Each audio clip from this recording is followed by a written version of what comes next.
ગાજર ટમેટા કાકડી છે ને રોજે બ્રેકફાસ્ટમાં ખાવતો છું, પણ ખબર નહીં આનો કંઈ ફાયદો થતો હશે કે નહીં. અને પછી છે ને સવારમાં યુએસ કેનેડા માર્કેટની મીટિંગ પૂરી કરી તો બાલાજી મસાલા વેફરની એડ આવતી હતી. અને ભાઈ આ લોકેશન મસ્તીનું જો, તમારે ઓપનમાં કામ કરવું તો ઓપનમાં, અને બાકી અંદર એસી હોત છે.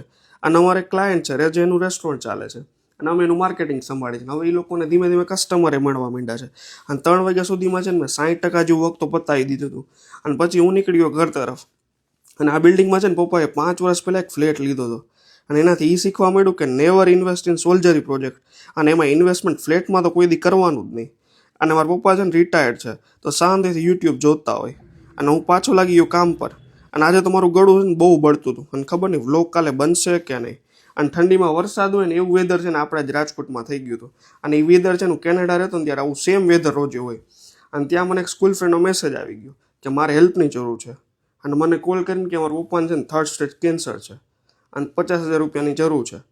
અને મને ઓલરેડી ખબર હતી કે આ ભાઈ સ્કેમર છે અને કેટલાયને બાટલીમાં ઉતાર્યા છે. અને એની ઘરે કોઈ પૈસા લેવા જાય ને તો એને ઘરેથી એને પપ્પાને મમ્મી એમ કે ભાઈ અમે છે ને આને ઘરેથી કાઢી મૂક્યો છે, એટલે તમારે કંઈ વ્યવહાર ન કરવો. અને મેં એને થોડોક સમજાવ્યો કે ભાઈ આ બંધ કરી દે, આવું કંઈ ન કરે, પણ એ માનતો જ નહોતો. તો હવે ખબર નહીં, મારે છે ને તારક મહેતાના બાપુજીને બોલાવવા પડશે તો જ છે ને આ ભાઈ માનશે. અને કોલ રાખ્યો ને તો ઇન્સ્ટાની ફીડમાં એક સ્કેમની વેબ સિરીઝની પોસ્ટ આવી.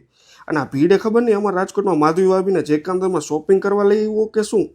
અને આજે 31 છે લગભગ બધી રેસ્ટોરન્ટ ફૂલ જ હતી. અને ગુજરાતમાં દારૂ તો મળતો નથી, પણ ખબર નહીં પોલીસવાળા શેનું ચેકિંગ કરતા હશે. અને અહીંયા છે ને 31ની ધીમે ધીમે બાકા ઝીકી હાલતી હતી. અને પછી હું વોકિંગ કરવા નીકળી ગયો. અને મેં મારું ફેવરિટ સોંગ ચાલુ કરી દીધું.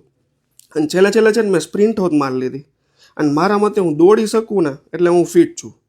અને રનિંગ પૂરી કરીને તો આ 70 કિલોનો દાગીનો થાકી ગયો, કારણ કે 6.5 કિલોમીટર જેવું વોકિંગ રનિંગ પૂરું કર્યું હતું. અને હાલો હવે છે ને 10 જ મિનિટમાં નીંદર આવી જશે. જય શ્રી કૃષ્ણ.